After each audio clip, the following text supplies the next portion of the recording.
they position our interview, which they haven't watched. Yeah, because that's the best way to do research, mate, I think. How are you called crystal ball and you have no knowledge or insight? How did that happen? The question no one ever asks is, why is it that so many civilians are being killed in Gaza and not that many civilians are being killed in Ukraine? Why is it? Did you hear what she just... Did you hear what she just said? Yeah. When you have some sort of peace plan, then you can come together like we did with Germany and Japan. You dropped 2 nuclear bombs on Japan and you flattened Germany, and now you're presenting that as the way to approach Gaza, where you're criticizing Netanyahu for what he's doing. I went in the comments expecting people to obviously go, this is so stupid. They're all agreeing with her. Help me. Help me. Relax. This isn't an ad. If you're not a fan of ads but love TRIGGERnometry, join the thousands of TRIGGERnometry members who get extended interviews, no ads, early access, and the ability to submit questions for upcoming guests. Sign up now at triggerpod.co.uk or click the link in the description of this episode. All right, Francis. So it's been about a week since our interview with Prime Minister Netanyahu. It's fair to say that got a little bit of a response online. Yep. It did. God, it was so funny, the response that it got, to the point where I was like, did you actually watch or listen to the interview? Well, you know, a lot of online stuff is always morons who are just responding to the fact that you've interviewed someone without watching it, which is fine. What surprised me was there were actually people who purport to be serious journalists who acted in that same way. We'll talk about Breaking Points in particular because they did a super, I don't want to use the word, but I can't think of another better word to describe, a super retarded video about that interview, which we'll talk about in a minute. But actually, you know what? I have to say, I think it's partly because you are still connected with the comedy industry, which I've forgotten all about, that you've had a lot of pushback. Most of the messages I've got have been incredibly supportive and positive. Yeah, I mean, I had one former friend message me and tell me that I'd made a forced pact. A what? A forced pact. I was like, it's a Faustian pact, you know. But I've had a lot of people who seem to think that because we interviewed Netanyahu, that means we've given a PR opportunity to Benjamin Netanyahu. Whereas if Channel 4 interviewed him, that would be deemed to be acceptable. It's so interesting how people now look at the new media space and think that if you platform someone, to quote them, that automatically means that you agree with them. Whereas if old media or legacy media interview someone, and notice the difference I'm using in words, interview as opposed to platform, that it seemed to be acceptable. It's so interesting the way that we now look at both old and legacy and new media and seem to hold it to very, very different standards. I will say, though, I have to agree with that perspective quite a bit for reasons that we can get into, which I think is that, historically speaking, in recent years at least, legacy media became entirely adversarial. So if they had someone on who was a politician or in charge of a company or Jordan Peterson with Kathy Newman, right? They would do this fake confrontational nonsense where they essentially would only talk as if this person was some kind of combination of like a hypocrite and a pedophile. And they would treat them like that, right? And then the response to that in the new media space, I've just written an article about this on my Substack actually, which we'll put out as a monologue here as well. Then the response from the new media was effectively, if you look at almost every podcast that's out there, you actually very rarely see people disagreeing. It's very, very rare. And so in the new media space, outside of 1 or 2 channels, and I would include ours in that as well, because we frequently have people on with whom we disagree, and we explore those disagreements in a respectful way. Actually, most of the time, if someone has someone on, it's only because they agree. And I wouldn't just hold a podcaster responsible for that. For example, like Joe Rogan, right? He had Trump and Vance on before the last election, but he did also want to have Kamala on. And it was because she didn't make that happen that it didn't happen. So it's a combination of 2 things. You and I discussed in the last conversation we had about this. that we try very hard to get people from a different perspective to ours on the show, but very often they don't want to come on. A, because they don't want to be seen to align themselves with us, but B, also because they're afraid of the disagreement and the challenge, right? So I do understand why instinctively people take that perspective, because in the new media, it generally is the case that if you have someone on your show, it is because you agree with them. Absolutely. So again, that's fair. But when people were criticizing us about the BB interview, and the thing that I didn't understand is they would say, oh, you know, you've had Tommy Robinson on, you've had Nigel Farage on. You go, yeah, but we've had Stephen Fry. We had Deborah Francis White from the Guilty Feminist podcast. Mark Steele. And not only that, we go out of our way. 75%, and I mentioned it before, of our Booker's energy goes into getting left-wing guests. We've had Brianna Wu, a trans woman who works for the Democrat Party in America. So you go, look, this is quite clearly not what we do. The modus operandi of the show has never been to get people on that we agree with so that we can nod our heads. Number one, because it's not who we are as people. But number two, it's on a purely practical level. I don't think that business model is going to be working in the long term. It works for some people, but I don't think it's about the business model. I just don't think we find that very interesting. Yeah. And that's always been the approach. You know what I think sums the distinction best for me? We get obviously lots of pushback about having people like Tommy Robinson on or others or whatever. We had a man called Roger Hallam on our show, who is the co-founder of Extinction Rebellion, who is currently in prison, not just for committing crimes, but I think he's in prison for orchestrating the commission of crimes by other people. Terrorism, I think it is. I don't think it's terrorism. It might be. Well, we should probably look it up. Yeah. We should probably look it up. Yeah. Let's just take that back and say we don't know exactly. Yeah. But the point is, he is in prison for what he would call climate activism that was so destructive. He was sent to prison for many years, along with several other people. Yeah. Right. Have you ever had anyone come up to you and go, "You platform extremists," and you go, "Which ones?" And they go, "Roger Hallam." No. No. So why is it that if you get someone on who has the wrong opinion, that's platforming extremism? But if you get someone who is literally in jail right now, no one cares. No. And you go, that's interesting. There is something going on there. Of course, because take this. Let's say, and this is a dream guest for us, Tony Blair agrees to come on the show. And I would love Tony to come on. And Tony, I know you're a massive fan of Trig, mate. You're always welcome. But let's say we get Tony Blair on. We book him in.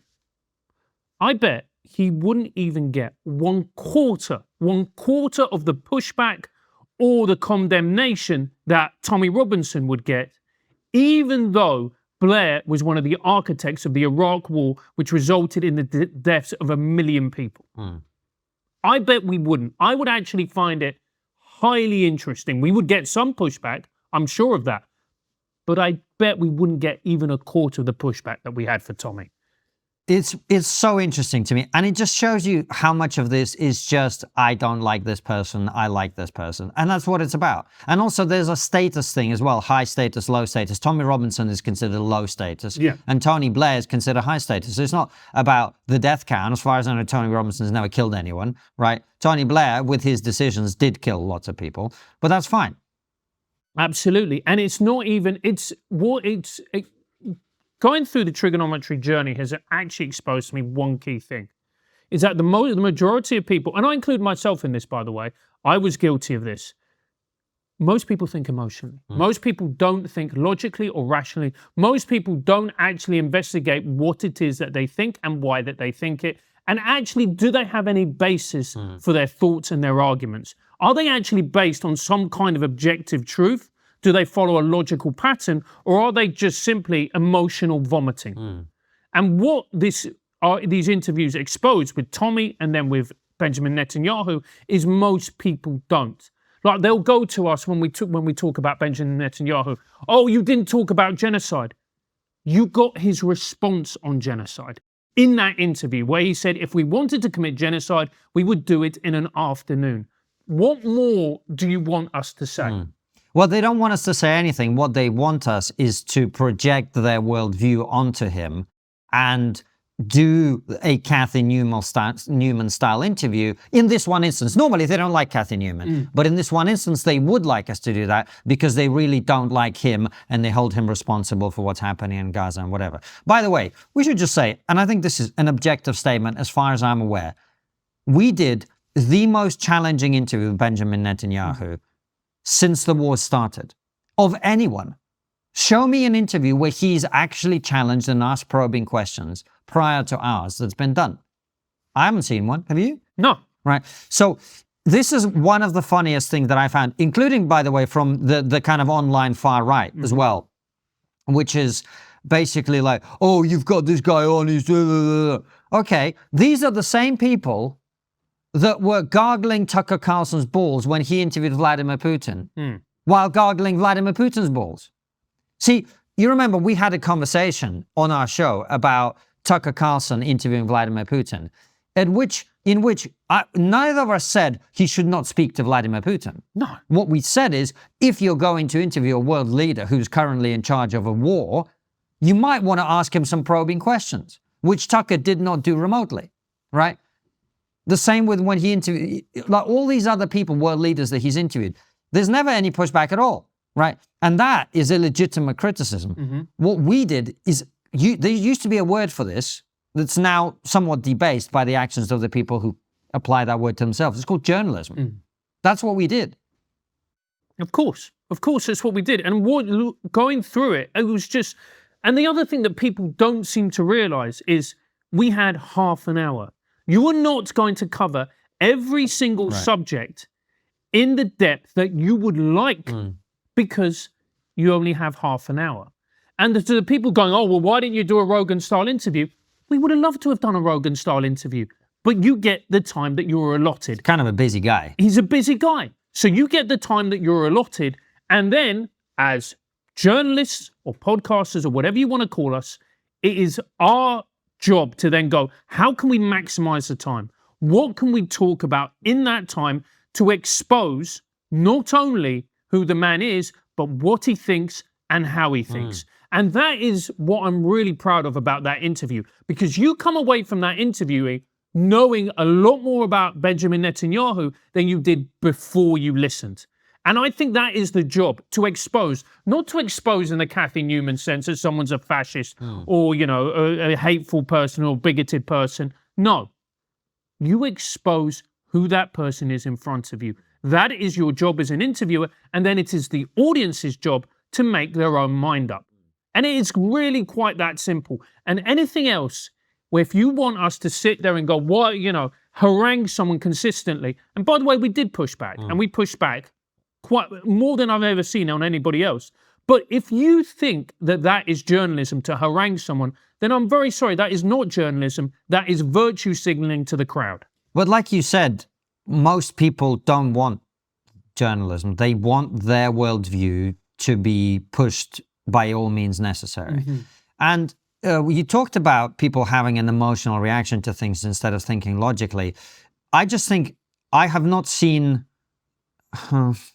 I was going to say, I'm just going to check in my mind before I say this out loud. I think Israel in recent years is the issue on which that's true to the greatest extent. I have not seen people be, otherwise sensible people, be so deranged about any other issue. I was thinking maybe BLM, but no, Israel more than BLM. Israel more than BLM. Yeah. Because the sorts of things that otherwise very sensible people say, like in the time since our interview with Netanyahu has come out, the IDF accidentally struck a hospital. Twice, yeah. Twice. It sounds funny, accidentally struck a hospital twice, but we don't know exactly what's happened there. It might be a targeting issue. And I see people online, I mean, Pierce is a good example, like quote tweeting Benjamin Netanyahu saying this was a terrible mishap or something like that, going, no, this was deliberate. What? How do you know? How the fuck do you know? I mean, I remember growing up watching Americans hitting a hospital. I remember that when there was a war in Yugoslavia, Serbia, wherever it was, right? They hit a hospital then. It was during the war in Iraq and Afghanistan, the American armed forces were hitting hospitals left, right, and center. I mean, to the point where every hack comedian had a joke about, a wedding in Pakistan. Do you remember? Yes. Drone strike, wedding Pakistan. It was like a thing that you'd hear at every gig for a period of time. And because in war, these things do tend to happen, and it's tragic that they do, and sometimes mistakes happen, or sometimes we don't know. I mean, I have heard reports that at this hospital there were militants who were hiding and using it as a staging base, which is why, anyway, we don't know what happened, but it's like the people who are pro-Israel immediately go, no, this is what happened, and the people who are anti-Israel go, no, this is what happened, and we don't know. We don't know. And because everyone is in a rush to give their take on it, logic and factual information just goes completely out of the window. Of course, because what we want in life and what we push back on so much in the show, and I think it's one of the central themes of the show, is black and white thinking. When the reality is, unfortunately... We don't like autistic people. Unfortunately, that's about 80% of our fan base down the drain, mate. No, but unfortunately in life, it's not black and white. It's nuanced. It's nuanced. And things happen, and mistakes are made, and tragic events occur. It's complicated. And people don't want that. They don't want to accept that, because what that means, if life is nuanced, it means that you have to think deeply about the issues. It means that you actually have to investigate them for yourselves, weigh up one argument, another argument, investigate the merits of argument A, investigate the merits of argument B, see where they have strengths, see what their weaknesses are, and then come to your own opinion and conclusion. And the danger with that is number one, you have to think for yourself, which is always dangerous. If you look at history, people who think they're for themselves never tends to end well. And number two, what it also does is it alienates you from people in argument A and people in argument B. And a large part of the reason that people go into these two camps is we are fundamentally tribal by nature. And the moment you start to think to yourself, the reason that it's dangerous is because you're going, I reject the tribes, I'm going to be an individual. And from an evolutionary biological point of view, that is a very dangerous place to put yourself. Well, it's death. Yeah. Right? If you were ostracized from your village, that's death. And it's not just death, dying fighting for your tribe in a war is a lot more satisfying than being cast out into the desert and starving to death. Yeah. Right. So that ostracism that people fear evolutionarily is terrifying to people. It's, I've often thought that, the overwhelming majority of people have some sort of fear of public speaking.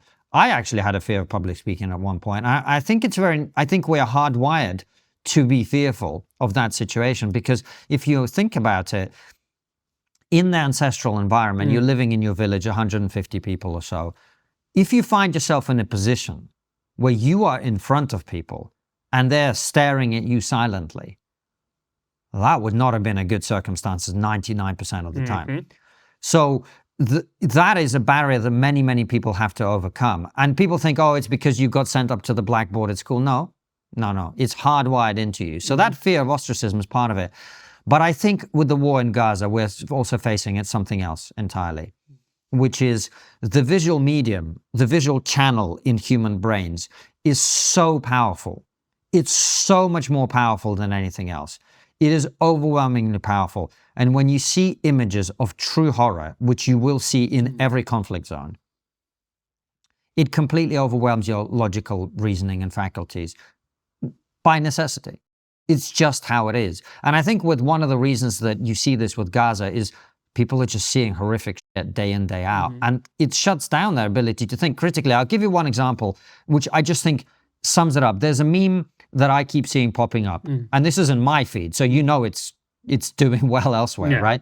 Which is X number of children have been killed in Ukraine, and 100 times more, however many more children killed in Gaza.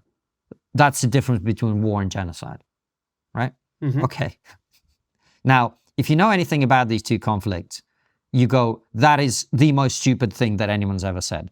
Because what they're trying to say is, look, Israel is committing genocide. Russia, even though it's bad and wrong to invade, is not, right? Why is it? But the question no one ever asks is, why is it that so many civilians are being killed in Gaza and not that many civilians are being killed in Ukraine? Why is it?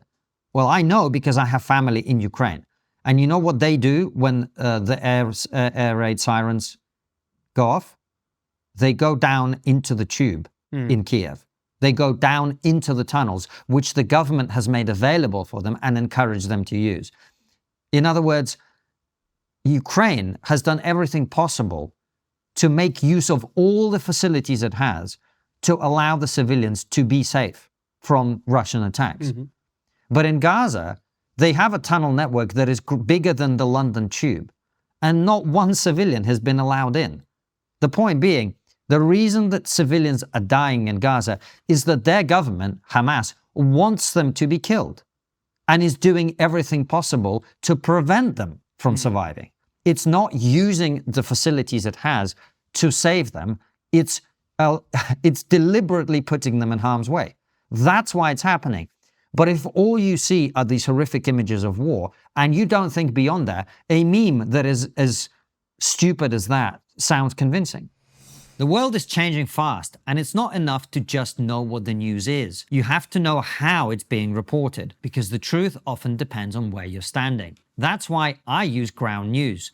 It's the only website and app that gathers and compares news from over 50,000 sources around the world. It doesn't just show you the headlines, it also breaks down the political bias and who owns the media outlet you're reading or watching. When you know where the money's coming from, you start to understand how power and influence shape the stories we see. Their blind spot feed is my favorite feature. It shows you which stories are being ignored by either the left or the right, so you can actually spot media bias as it's happening and stay ahead of the narrative. They surface around 20 of these a day, and some of them are pretty eye-opening. This story on the UK developing a predictive tool to determine if someone will become a killer barely showed up in left-leaning outlets. It's a major story when you think about how far governments might go with AI and surveillance. And on the other side, this story about how more than 60% of CEOs expect a recession in the next 6 months currently has no coverage in right-leaning media at all. That's a pretty big blind spot when you're trying to understand where the economy might be headed. If you're someone who values nuance over noise, Ground News is essential. It's no wonder they have over 10,000 five-star reviews. Right now, Trigonometry viewers can subscribe and get 40% off their Vantage plan. That's the same one I use. Click the link in the description and visit ground.news/trigonometry.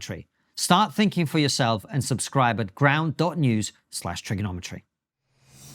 Look, I completely agree. And I also think as well, in a world which is as sanitized as ours, which is as safe as ours, where we talk about things like safe spaces, microaggressions, ad nauseum, I think people are desperate to feel something. And one of the easiest ways to feel something is to go online and to see something horrific. And there's a part of, just as you can get addicted to things like hardcore pornography or any other type of images, so you can get addicted to a kind of outrage loop where you see a horrendous image or video from war, which are not difficult to find. And so you get that mainlined into your brain, and then you feel outrage. Of course you feel outrage. It's natural. If you see the corpse of a child being uncovered from rubble, what human being wouldn't be outraged about that? What human being wouldn't feel angry? What human being wouldn't feel despair? But you're not really going to get those emotions, those visceral feelings from your everyday life. So I think people as well, they get hooked on that, and then they feel that they are on this part of this moral crusade, so then that they can talk about what's happening, and then they can vent, and then they can get angry. And it gives, I suppose it gives them a sense of meaning and purpose. You know, if you just go to your 9 to 5 and life is kind of boring and blah, blah, blah, you don't feel alive. Yeah. What if you're you're on a mission together with other people on some kind of moral crusade? And, you know, one of the things that, you know, it's interesting, we after our interview came out, we actually went away for a few days for holiday, and we had a chance to meet a few people there. One of them is a former lecturer at one of America's most prestigious universities. And one of the things he said that shocked me, but also didn't shock me, is he talked about the fact that in his department, which was in the humanities, and this was a relevant test for them to give their students, when they got a new intake of students, they would give them a test, just an induction test, just to find out where they were at. And what they would do is they would ask them to place countries in Europe on a map. They would give them labels, they would give them a blank map and labels to put on. And he said that a third of students People are going to think a third of students couldn't put the right country, didn't know where Belgium was. No, a third of students put the labels on the Mediterranean Sea. They could not tell the difference between the sea and the land, right? That's a third of students at one of America's most prestigious universities. One of the world's most prestigious. Yes. And the other thing he said is they don't have the concept of when things happened in time very often. In other words, to them, ancient Greece and the American War of Independence might have happened 100 years apart. Literally, this is what he said, right? Yeah. So if you have people whose thinking is disjointed in time and also in space, it means that there are certain things that they're simply not able to understand. We will see this when we analyze the Breaking Points video, because it just stands out that people that accomplished and with such a big audience don't understand basic things. But if you're dislocated in time and space, it means that you have no ability to analyze and assess the thing you're currently seeing in its true context. Because history is context. That's the point. You can't analyze whether what human beings are doing today is right or wrong or good or bad without understanding what human beings have always done. Thomas Sowell is one of the things he always talks about. Their best way to predict human behavior in the future is to notice human behavior in the past, right? So if you're dislocated in this way, then you can't even ask the question of, yes, these things are happening. Why are they happening? If civilians are dying in Gaza, why is that? But if you just see the images and you go, oh, that's terrible, then all of that context goes away entirely. Of course. And it's also as well, but it also comes down to something else, Konstantin. And it's something that I have a constant battle with, and I think everybody has a constant battle with, which is ego, which is you've got to have the humility to realize there are things that you do not understand in this world. I do not comment on whether Israel should stop the war or have they gone too far, because the answer is I don't know. Thank God I've never been in a battlefield. Thank God I've never had to join an army. I am not a military person. I'm not a military expert. I'm not a geopolitical expert. I do not know enough. My job is to investigate these things like you do and to talk to people far more learned than ourselves about particular subjects. As a result of that, I think I've got more information than your average layman. But I don't presume to understand what we should do when it comes to this war and what the ramifications are going to be afterwards. Because okay, stop the war, right? And then what? And then what? What are we going to do? What's going to happen with Hamas? What's going to happen with Fatah? What's going to happen with... I don't know. I genuinely don't know. Well, if you think about it, nobody does. That's why this conflict's been going on for as long as it has. If someone had a solution to the Middle East, we would have had it by now. This is the point. It's very, very difficult. This is why I think we inevitably find ourselves at the point where we need to discuss the Breaking Points video. This is why, as people will see, they position our interview, which they haven't watched. Yeah, because that's the best way to do research, mate, I think.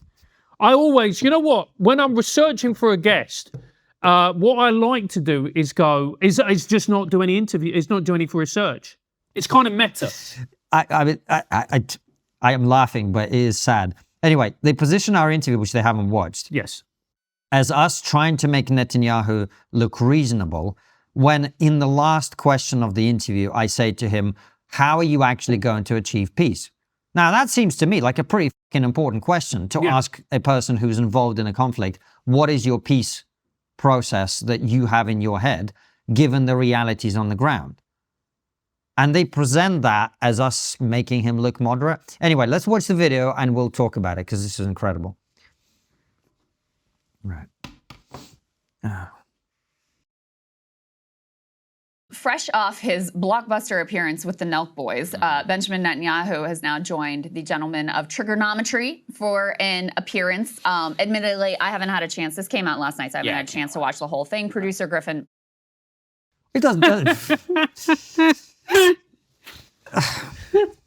Do you know what? Maybe people have got a point about new media. I take it back. Right, they do. By the way, I should say, the moment I saw this video, now you know me, you will confirm this. Yeah. I never ever get annoyed about people criticizing us, ever, right? Because I'm like, you want to put your opinion out in public, or you want to be a public figure, or you want to do things in public, people are going to have an opinion. Yeah. I always give this example. Do you know who Steph Curry is? Yes. So Steph Curry, for people who don't know, is an amazing basketball player in the NBA, to the point where he's not just amazing, he's like one of those once in a generation people who actually changed the game. Yeah. And by all accounts, he's a great guy, a great family man, a brilliant player, a brilliant teammate, and I fucking hate him. And I do, because he changed the game in a way that I don't like. Yeah. Right? I grew up in the Michael Jordan era, where people basically hardly ever shot 3-pointers. Yeah. Steph Curry can shoot them from the halfway line, and it's changed the game entirely. And because of that, I think it's kind of boring. I don't like it as much. I hate this guy, who's, by all accounts, a great guy. Yeah. My point being, the moment you are in the public eye, people are going to have their opinions about you. They're going to like to hate you. I totally understand, and I have no problem with it.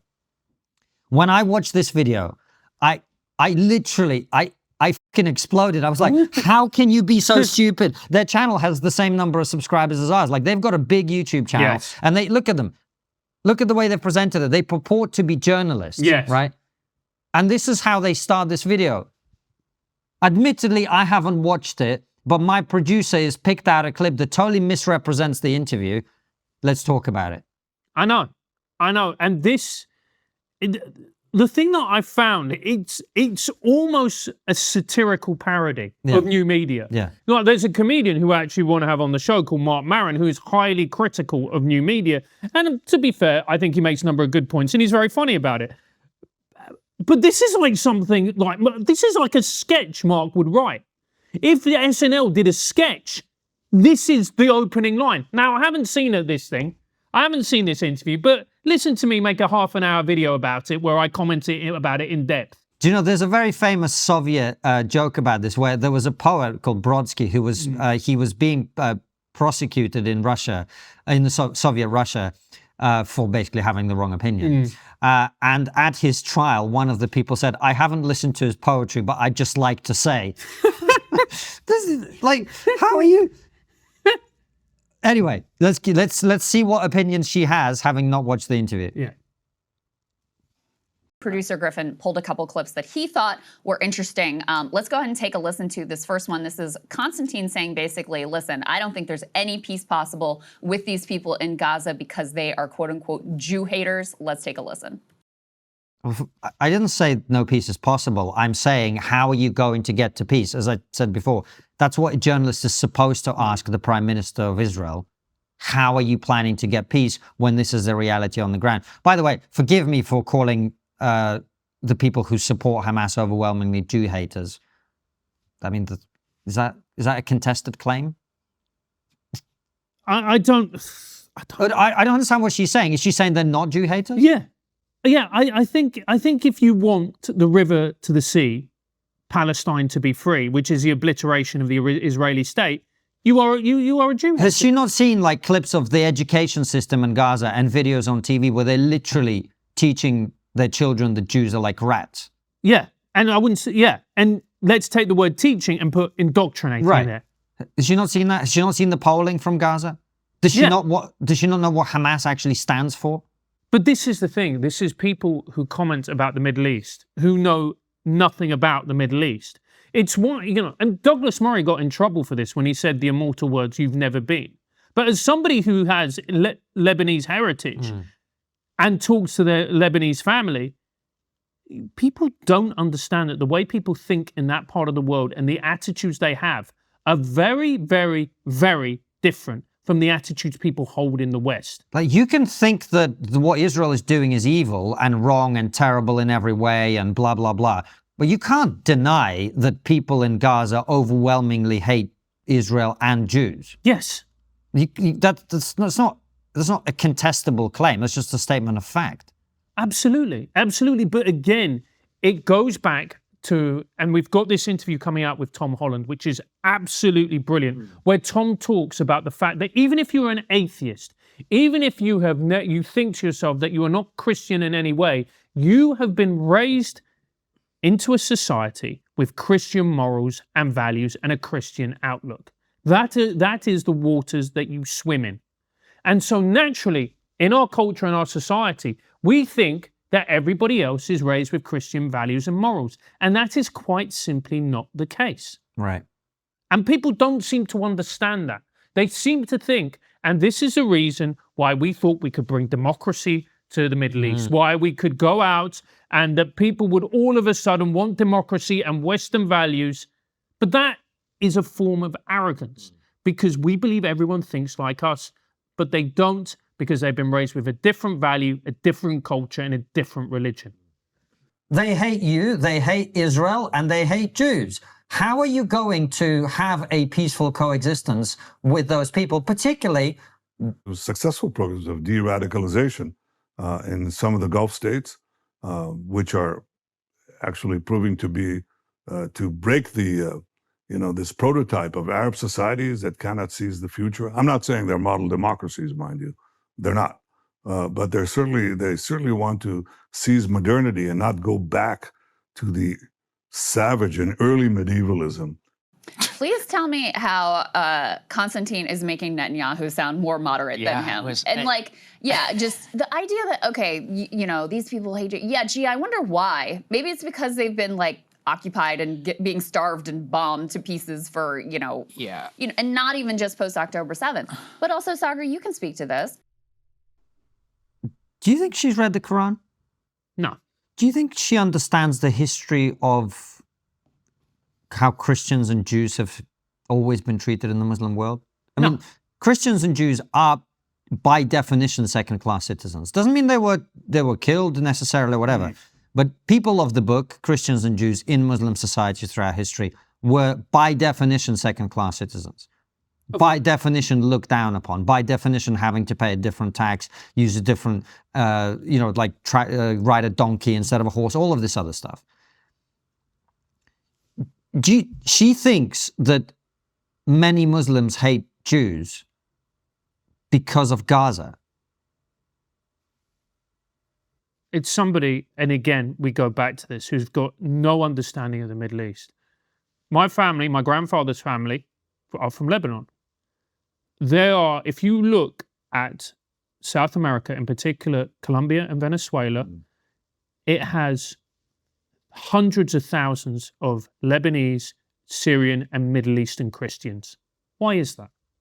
Did they just go there because they fancied a nice little beach holiday? They liked, dancing along with the maracas. I know that's Mexican, but you get my point. They liked a little bit of samba and a carnival. No, they fled for their lives because they knew what would happen. Was Israel attacking them? Might well have been, mate, yeah. But that's the sort of thing that she probably thinks. Yeah. She probably thinks the entire Middle East, which was completely Christian, and now isn't, is because of Israel. Yeah. And it's a complete historical illiteracy. It's a not understanding of the Middle East and its history, which is complicated and tragic and blood-soaked. The people who are the precursors to Hamas, the Muslim Brotherhood, right? They joined forces with Hitler before Israel even existed. Yeah.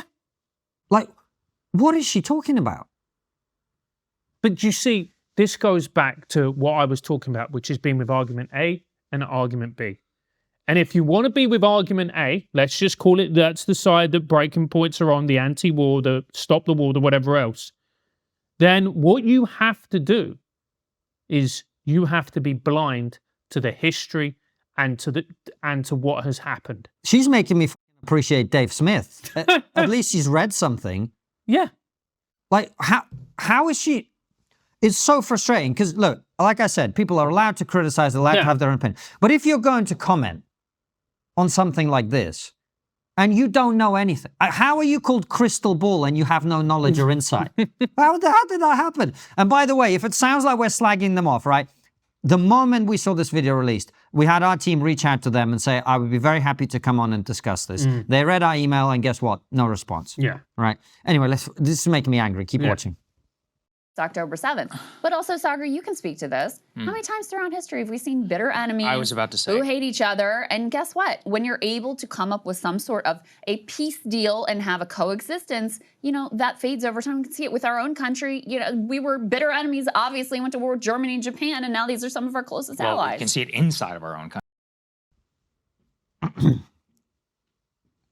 Did you hear what she just Did you hear what she just said? Yeah. When you have some sort of peace plan, then you can come together like we did with Germany and Japan.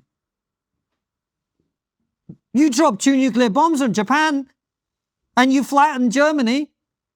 And arguably, the bombing was worse in Germany. It was way worse. And now you're presenting that as the way to approach Gaza, where you're criticizing Netanyahu for what he's doing. What? I don't think anyone's ever seen me this as exasperated. I am not regularly confronted with this level of retardation. What is she talking about? But look, again, it goes back to a historical illiteracy. Because if you knew about the Second World War, if you knew... That's what I asked Netanyahu about. That's why I was saying to him, what is your approach to peace, given that you've got a radicalized population like you had in Nazi Germany and like you had in Japan? It's almost like they didn't watch the video, mate. In Germany, after the war, if you wanted to get a food parcel as a German, you had to go and watch a movie about the Holocaust to get it. Yeah. That was the level of de-radicalization that had to happen. Yeah. Help me, Francis. How is this possible? How are these people talking on YouTube? How? And I went in I confess, I don't usually read the comments. I went in the comments expecting people to obviously go, this is so stupid. They're all agreeing with her. Look. Help me. Help me. Organ meats are some of the most nutrient-dense foods on the planet, rich in B vitamins, iron, and bioavailable nutrients that most modern diets are missing. But let's be honest, most of us aren't about to start pan-frying liver every day. That's where Hirsch Organic comes in. They make organic grass-fed organ meat supplements, liver, kidney, and heart from British cattle, freeze-dried to preserve everything your body needs. No fillers, no gimmicks, just real food in capsule form. Check them out at hirschorganic.com/trigger. Adding Hirsch to my routine was one of those quiet changes that ended up making a big difference. I wasn't looking for a miracle pill, just something foundational, and that's exactly what this is. If you're a parent trying to keep your energy up whilst looking after everyone else without living on caffeine, if you're coming off a restrictive diet and want to rebuild with real nourishment, not another hack, or you're a busy professional who's tried every optimization trend and now just wants something your body actually recognizes as food, this is for you. The reason I trust Hirsch isn't just the product, it's the people. Hirsch was founded by a mum who went deep into nutrition after her son was born. When she couldn't find clean, organic, convenient organ meat supplements that met her standards, she made them herself. This is a company that cuts no corners. They're fanatical about sourcing, transparent about every ingredient, and absolutely committed to health over hype. This is what real nourishment looks like. Check them out at hirschorganic.com/trigger or find the link in the description of this episode.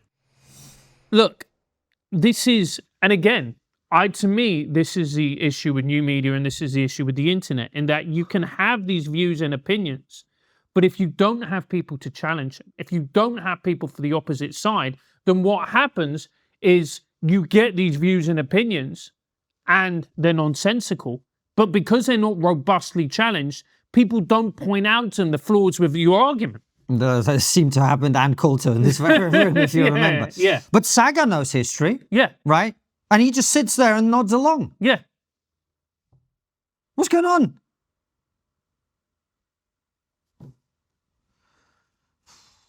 our own country, North and South. Yeah, It took a long time that's to true. shake Yeah, out. that's exactly yeah, right. I mean, that is the Israeli line, which drives me more insane than any other, is we can't be expected to live next to these people. No, actually, you can. If India has to live next to Pakistan, you can do it too, all right? Yeah, they both have nuclear weapons and mutually assured destruction. If Iran has to live next to Saudi Arabia, then so can you. I can go on forever. Northern Ireland and Ireland, you know, Yeah, I mean, absolutely. how many of these have we now lived through? They're like, they actually, Israeli exception is that they want to be the only nation in the history of the world that actually if you is want to- Yeah, not required to So live next to the people.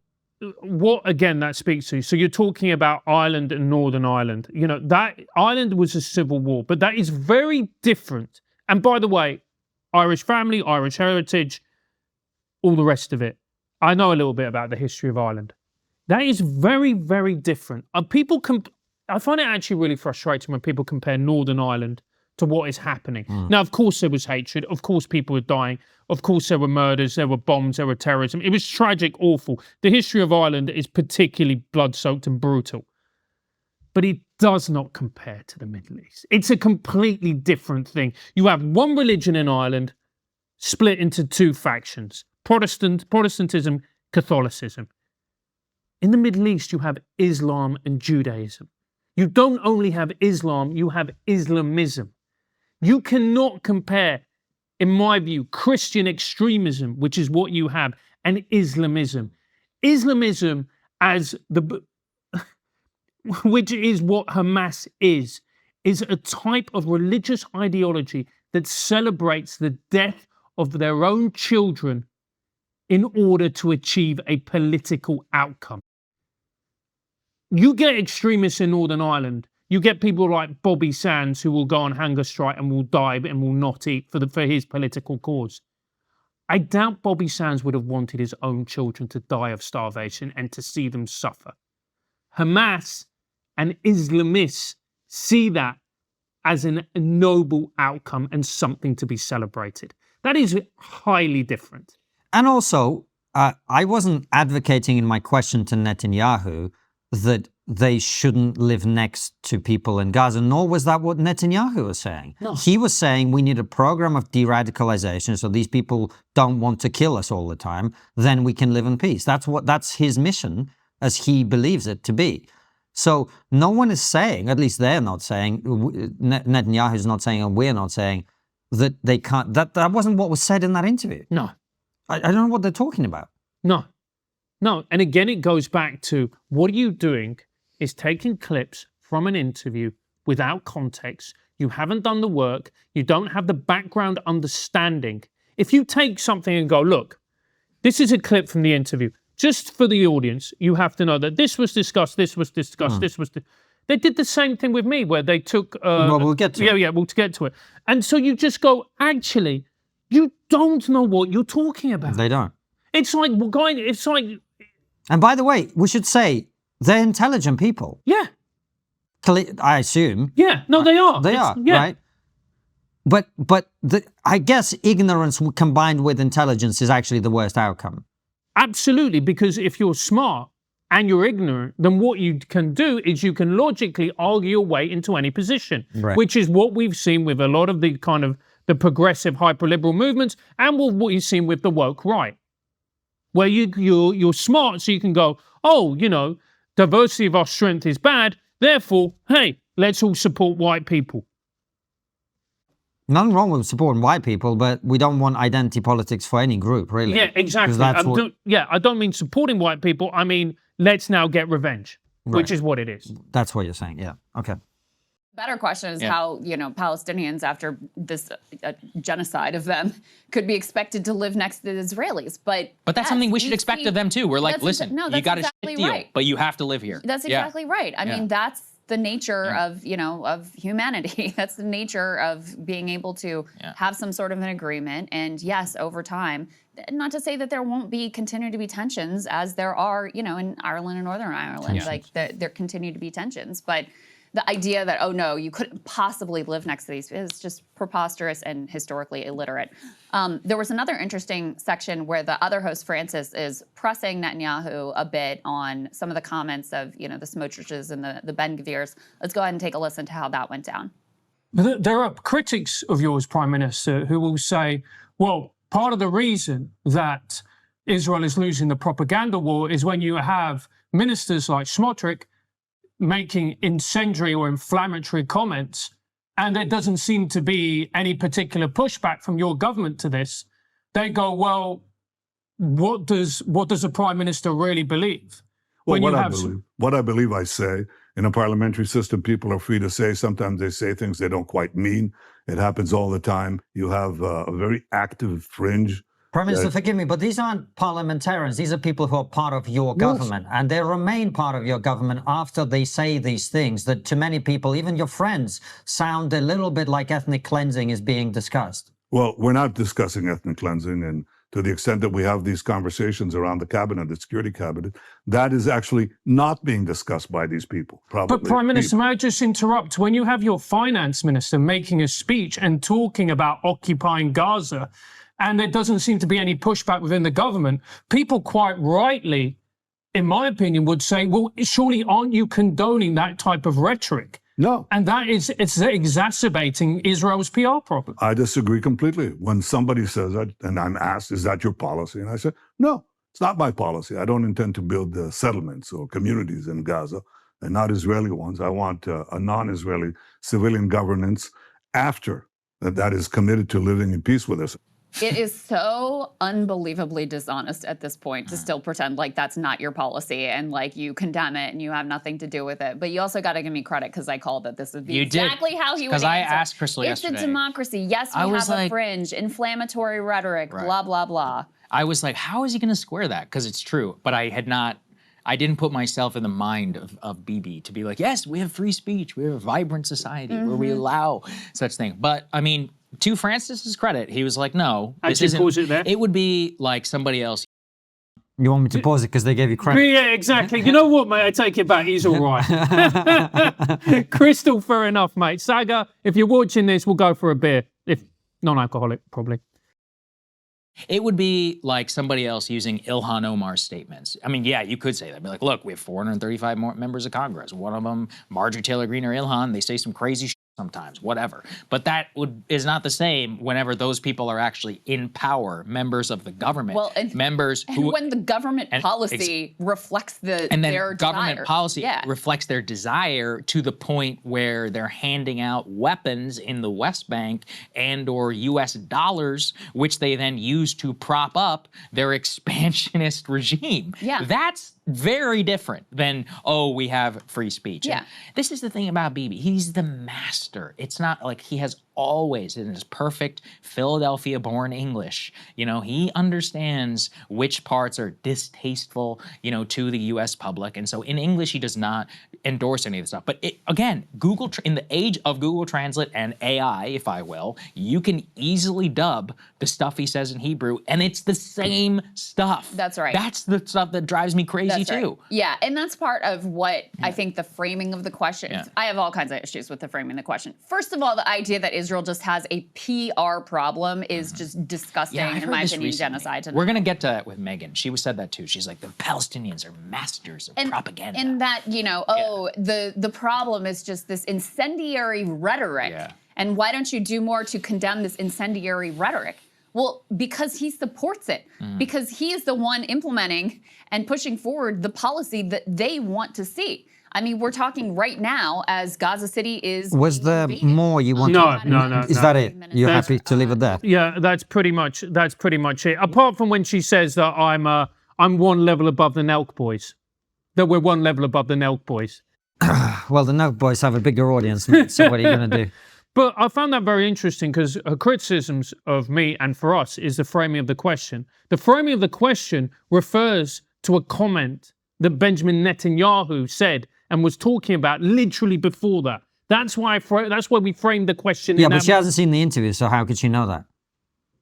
So you're making criticisms about the way that we're presenting the interview and the questions that we are putting forward for an interview that you haven't watched. So how can you possibly criticize? But again, what it goes back to is the lack of journalistic rigor, number one, but also, and this is a problem with journalism, and it reminds me of comedians when they only played to the comedians at the back of the room, and they didn't care about the audience. And you're going, you want us to behave in a way so that I look for your approval. I look for the approval of the people who despise and hate Israel or Benjamin Netanyahu or condemn his actions, which, fair enough, you are more than welcome to that. But here's the thing, I am not, and we are not going to conduct an interview seeking your approval. I don't care about your approval. It doesn't interest me, actually, one way or another. What we care about here is going after the truth and exposing the person sitting in front of us. And again, not exposing him to be a far-right big or whatever else, to expose the way he thinks, how he thinks, and why he thinks the way that he does. And treating the audience like adults, for them to make their own mind up. You know, and it speaks to a comment that a very good friend of mine, who will remain nameless because I think he'd probably prefer to still have a career, he messaged me, he called me afterwards when the interview came out, and he said, you know something, I've understood something that I hadn't quite thought of before, which is the entire Western world, particularly people like this, we're kind of like doing we're kind of like doing Queers for Palestine at scale. In other words, we are people who are sitting in comfort and safety and having all of these very clever, sophisticated opinions about a country that actually is fighting for its survival. Mm-hmm. That's what's happening. And if something like October 7th had happened on Crystal's doorstep, I don't imagine she'd be taking the position that she's taking. No. And this is, when we talk to Netanyahu, this is one of the things that I go, and people can like or dislike it, but it's a fact. I think he sees himself as the leader of his people at a time when he has a choice between allowing their destruction or ensuring their survival. Mm-hmm. That's what's happened. And you can agree with that, you can disagree with that, but that is where he's coming at it from. And you've got to understand his history. I mean, I think he was in the Special Forces. His brother died in a anti-terrorist hostage rescue mission. He himself served. So this is this isn't a guy who did PPE at Oxford and then went into politics. This is a guy who's been fighting for Israel his entire life. And, I tried to get it out of him in our interview, but you could see it wasn't going anywhere, which is like, how did you feel when October? Yeah. There was no feeling there at all. It was like, you got to a decision, which is what, it's so interesting. I spoke to a number of people who are not remotely political who watched that interview, and they all said the same thing. Do you know what they said? It's weird. It's weird, and this will be unpleasant to a lot of people to hear who don't agree with what Israel is doing. They all said the same thing. This is what a prime minister looks like. All right, people, it's trivia time. Financial trivia, to be exact. Do you know what retirement asset grew the most in the first 6 months of President Trump's second term? Many of you probably guessed the stock market was the best, since what's backing the most retirement accounts in America today is that. But from January the 21st through July 21st, the Dow Jones grew less than 1%. What about Bitcoin? President Trump loves Bitcoin, so it must have performed well, right? Well, it did. It grew nearly 15%, an impressive 6-month investment. But it's not the number one. The heavyweight champion was, wait for it, gold and silver. Gold and silver are considered to be safe haven investments, so many of you will be surprised to learn they both grew by a whopping 25% in President Trump's first 6 months. 25% in 6 months. Not bad for safe haven investments. Our partners, Augusta Precious Metals, specializes in helping Americans move wealth and retirement into self-directed IRAs backed by physical precious metals like gold and silver. They are consistently scored as the most trusted gold IRA company by major financial publications, and they enjoy an A+ rating with the Better Business Bureau. In a world where governments print money and rack up debt like it's going out of fashion, I like assets you can hold in your hand. That's why I've always taken steps to secure my family's future with gold. If you have over $100,000 in your current IRA, 401k, or other retirement account, visit triggergold.com, that's triggergold.com, to learn how Augusta Precious Metals can become your lifelong self-directed IRA partner. And the truth is, man, and this is the truth, if our country, this country, was in danger in the way that Israel was, do you want Keir Starmer in charge? Or do you want Benjamin Netanyahu? I know which one I'm picking. You know what I mean? And so I just think a lot of this is people, as I've said many, many times before, in air-conditioned studios, having opinions about things that they demonstrably don't understand, from this excessive empathy and an inability to contextualize things in history. And also to actually, empathy is partly about putting yourselves in the shoes of other people. Put yourselves in the shoes of people who have to live next door to the people who committed October the 7th. How might you be thinking? What might you be demanding on the airwaves on your big YouTube channel? What might you be asking for? We saw it with 9/11. I don't remember a measured response. No. I don't remember people being all that concerned about innocent Iraqis. And especially in America. In Britain, we really pushed back against the war as much as we could.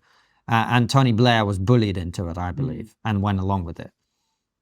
In America, there wasn't that. There was no such reticence. Oh. They attacked us, we're going to go and destroy the people who did. Now, I don't think they handled it very well, but I also am not a hypocrite enough to sit here and be like, well, Israel can't go and destroy the government and organization that did this. And if those people are putting their own civilians in harm's way to win the PR war, that's not Israel's fault. What this is to me, and this is Rob Henderson's idea, and we've had him on the show many times, and it's a luxury belief. It's a luxury belief. If America had Hezbollah firing rockets from Mexico, there would be no Mexico. Yeah, that would be. It would be a glass sheet. Yeah, there would be no Mexico. Yeah. And what's very interesting, and people may not know this, is so Hezbollah, they're a terrorist, but they're also a drug-running organization. They're in Venezuela. Venezuela has very close links with Iran. It has very close links with Russia, with China, but particularly with Iran. There is a little island off the coast of Venezuela, which is part of Venezuelan territory, called the island of Margarita. At the moment, there's a Hezbollah training camp in Margarita. That is just open knowledge. Everybody knows that in Venezuela. Trump is going to come down very hard on Venezuela in the next few months and in years. And they're talking about it openly and honestly.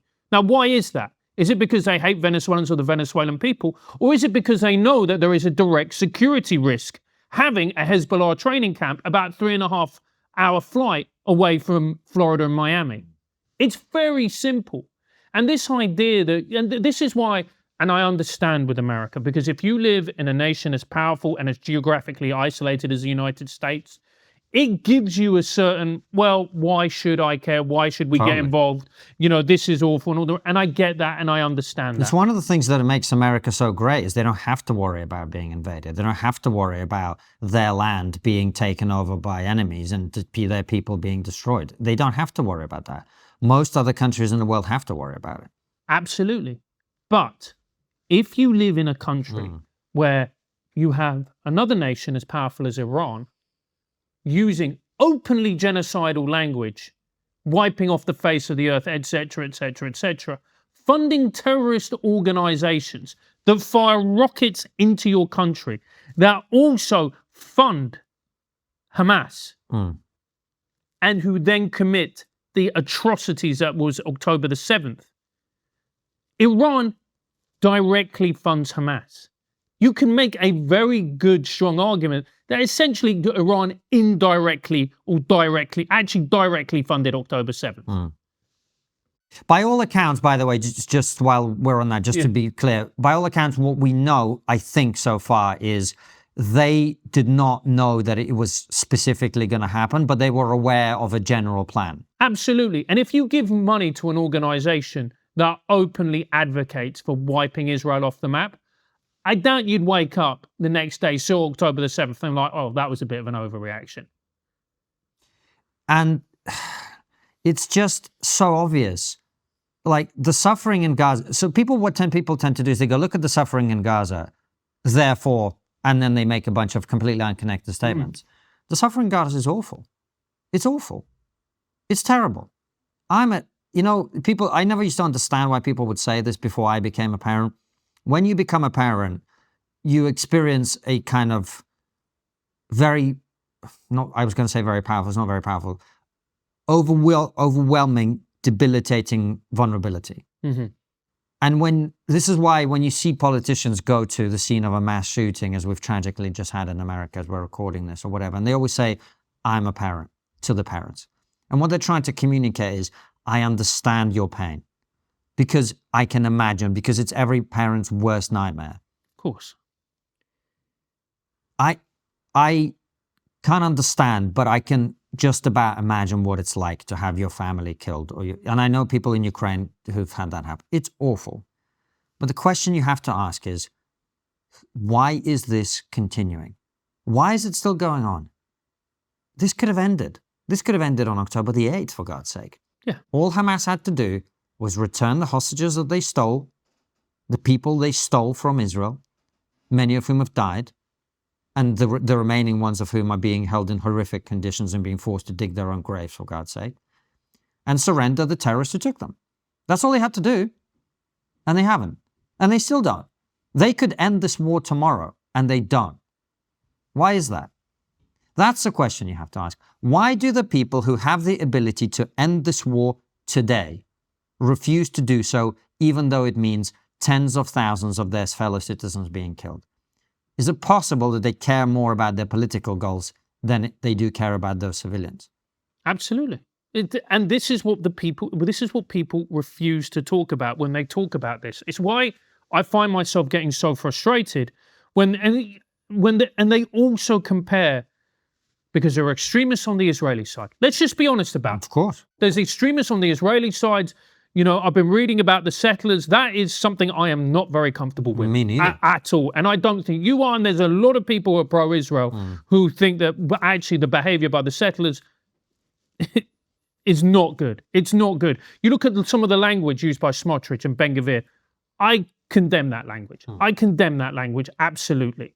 No uncertain terms, which is why we made the decision to challenge Benjamin Netanyahu about it, and we felt that was important. But you can't tell me the extremism is the same on both sides. You cannot tell me that the extremism of the settlers is equal to the extremism of October 7th. It's not. You can't tell me that. It's not. It's not.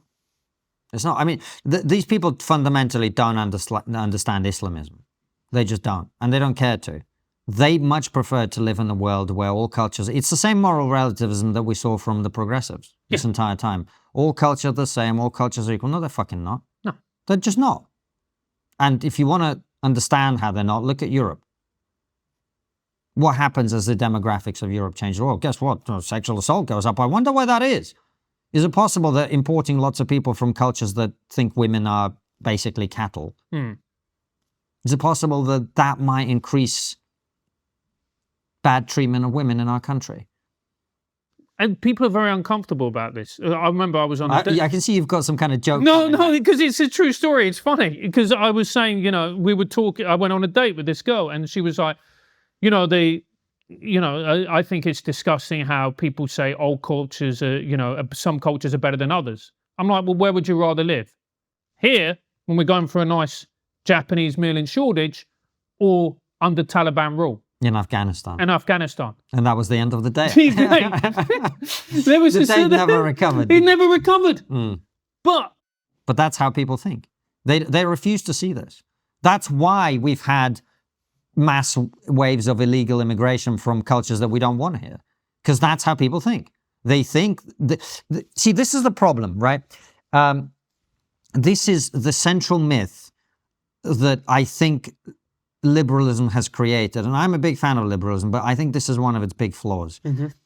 That whole thing about all men are created equal in the US Constitution, what I think it was meant to mean was that all people should be given equal opportunity. Absolutely. Right? people aren't equal. No. And your culture, I mean, it's one of the reasons you want your child to get a good education and you want them to be raised and you want to raise them well, etc., because you recognize that a failure to educate them properly and a failure to bring them up properly will make them into a worse person, right? Now, what if you have a whole culture that's teaching children to be a worse person or a better person? That's what we mean when we say not all cultures are equal. And that's just an observable fact. Yeah. It's just a reality that you can see before you. And this is what people don't want to engage with. And the reason they don't want to engage with it is because it's desperately uncomfortable. It's the central myth, like I say. Yeah, it's desperately uncomfortable. It's not particularly pleasant, where you have to go, these values are incompatible with our civilization.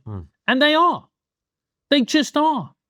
If you import a culture, people from a culture who believe that homosexuality is a sin and these people should be executed, I don't know how you can have that and a gay pride parade. I don't know how you have those two things together. Well, you don't.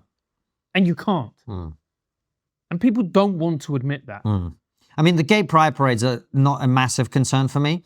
But there's so many... but you know what I mean? I know exactly what you mean, which is, if, like, this is the irony, right? Is like, the people that we're talking about would want Crystal Ball never to show her face in public and never to speak. That's what they want. And yet she's acting like we're the same. We're just not. We don't view the world in the same way. We don't. And this comes back to, again, my grandfather was originally a Lebanese heritage. I don't think people in the West understand how deep anti-Semitism runs through the Middle East. And by the way, my grandfather was a Lebanese Christian, but he was anti-Semitic and hated Israel. Now, if you think that comes from a Lebanese Christian, can you imagine what it comes from? The depths of hatred in other countries with people who are Islamists? They will stop at nothing in order to see Israel wiped off the map. And you know what's funny about this? I mean, this is the great irony of this whole thing. Muslims understand this. Yeah. Muslims know all this. That's why the UAE and Saudi Arabia and many, many former Soviet Muslim countries are doing everything within their power to crack down on Islamism. I mean, the UAE and Saudi Arabia are working incredibly hard because they don't have this political correctness bullshit. So they're like, of course, these are the extremists. These are crazy people, right? They're crazy religious ideologues who want to take a literal interpretation of the Quran and destroy our entire society and turn this into a caliphate because that's what they see as the Quran saying, right? And they know this, so they fight it. They resist it. But Western people are the ones that are pretending it's not. It's amazing. Like, I follow all these Muslim influencers on Twitter that I speak to who are working extremely hard to get their societies to actually, I was going to use the word progressive, tainted by recent political movements, but like that are actually moving towards a much more sensible direction in places like the UAE, in places like Saudi Arabia, in places like Uzbekistan and others, right? And they're not doing so because they believe in democracy. They don't believe in democracy. These are authoritarian countries, but they're doing it because they know that Islamism is not compatible with Muslim countries ruled in a kind of normal way, because it just doesn't work, because these people want a theocratic, fascist state covering the entire Middle East and as much of the rest of the world as they possibly can. And they will stop at nothing to achieve it. That's not compatible with anything. It's not even compatible with a Muslim country. No. That's why they're fighting it. And yet you have these people pretending that that's not the case.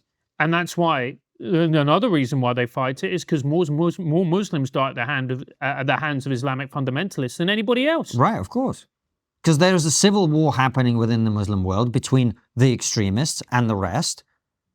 The people who believe in nation states, authoritarianly ruled by monarchies mostly, but nonetheless, right? And the extremists.